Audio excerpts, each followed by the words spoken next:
has been put on by Sister Heath and a lot of participants. It's taken from the Bible story book. And check and see if you're listening.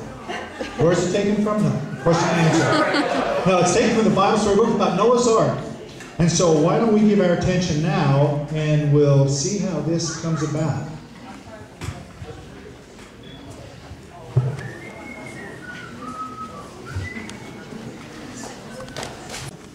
And 3 sons. His sons' names were Shem, Ham, and Japheth. And each of these sons had a wife. So there were 8 persons in Noah's family. God now had Noah do a strange thing. He told him to build a big ark. So as they started to work on it, you can see, this ark was like a large ship. But it looked more like a big, long box. So Jehovah said, make it 3 floors high and put rooms in it. The rooms were for Noah and his family, and the animals, and the food all of them would need. God also told Noah to fix up the ark so that no water could leak in. And God said, I'm going to send a great flood of water and destroy the whole world. Everyone not in the ark will die. Noah and his sons obeyed Jehovah and started building. But the other people just laughed. They kept on being bad. Nobody believed Noah when he told them what God was going to do.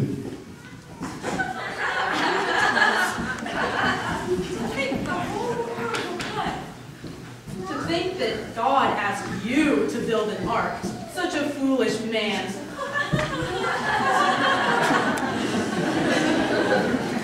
So you can see as the bystanders laughed on, it took a long time to build the ark because it was so big. Finally, after many years, it was finished. Now God told Noah to bring the animals into the ark. God said to bring in 2 of some kind of animals, both male and female. But of other kinds of animals, God told Noah to bring in 7. God also told Noah to bring in all the different kinds of birds. Noah did just what God said. Start bringing in the animals.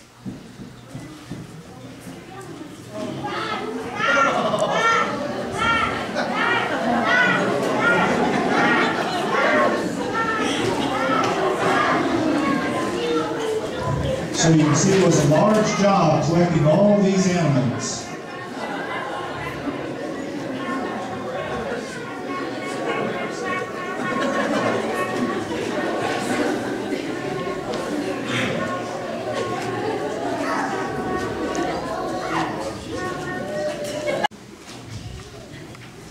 So afterward, Noah and his family also went into the ark.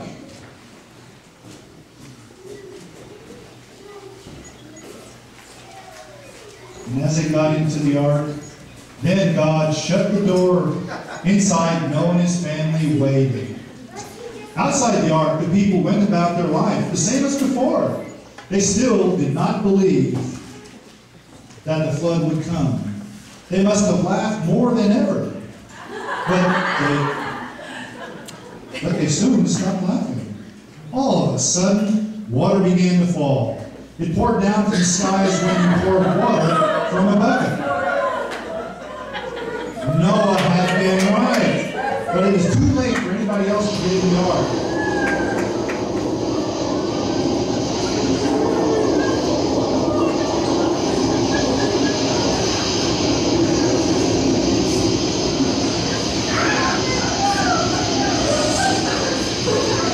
Yes, the door had been shut tight by Jehovah. Soon all the low ground was covered. The water became like rivers. It pushed over trees, rolled around big stones, and made a lot of noise.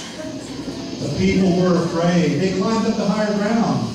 Oh, how they wished they had listened to Noah and gotten into the ark when the door was still open for them. But now it was too late. The water kept getting higher and higher. For 40 days and 40 nights, the water poured out of the sky. It rose up the size of the mountains, and soon even the tallest mountains were covered. So, just as God had said, all the people and animals outside the ark died. but everyone inside was safe. Noah and his sons had done a good job building the ark. The water lifted it up and it floated right on top of the water. Then one day, after the rain stopped falling, the sun began to shine. What a sight it was. There was one big ocean everywhere, and the only thing that could be seen was the ark floating on top. God now made a wind blow, and the waters of the flood began to go down. 5 months later, the ark came to rest on top of the mountain. Many more days passed, and those inside the ark could look out and see the tops of the mountains. The waters kept on going down and down. Then Noah let a black bird called a raven out of the ark. It would fly away for a while, and then it would come back because it could not find a good place to land. It kept doing this, and each time it returned, it would rest on the ark. Noah wanted to see if the waters had run off the earth, so next he sent a dove out of the ark. But the dove came back too because it did not find a place to stay. Noah sent it out a second time, and it brought back an olive leaf in its beak. So Noah knew that the waters had gone down. Noah sent out the dove a third time, and finally it found a dry place to live. God now spoke to Noah, and he said, "Go out of the ark. Take your whole family and the animals with you." They had been inside the ark for more than a whole year.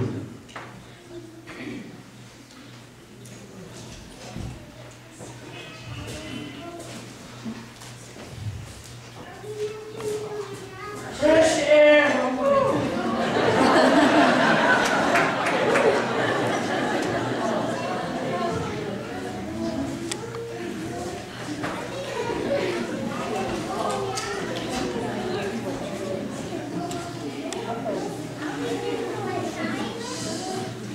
So as Noah and the family exited the ark, the animals got off the ark, Noah made an offering to God. He offered this gift of animals to thank God for saving his family from the great flood.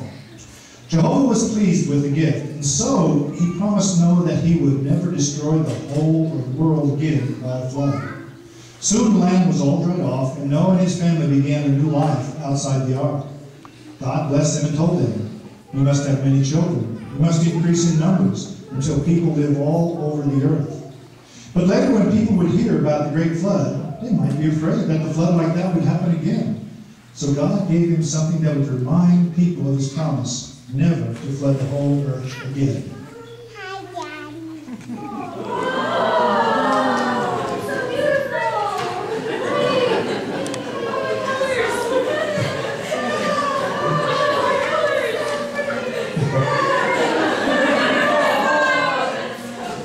So this is what God said. I promise that never again will all peoples and animals be destroyed by a flood. I'm putting my rainbow in the clouds. And when the rainbow appears, I will see it and remember this promise of mine. So when you see a rainbow, what should it remind you of? Yes, God's promise that he will never destroy the world again by a great flood. Thank you.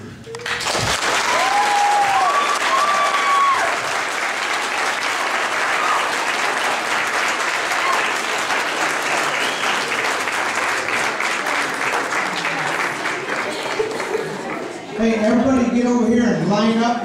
Maybe we can get a couple pictures of everybody if we could. Oh, no, go ahead and get in the ship again. Yeah, we'll get...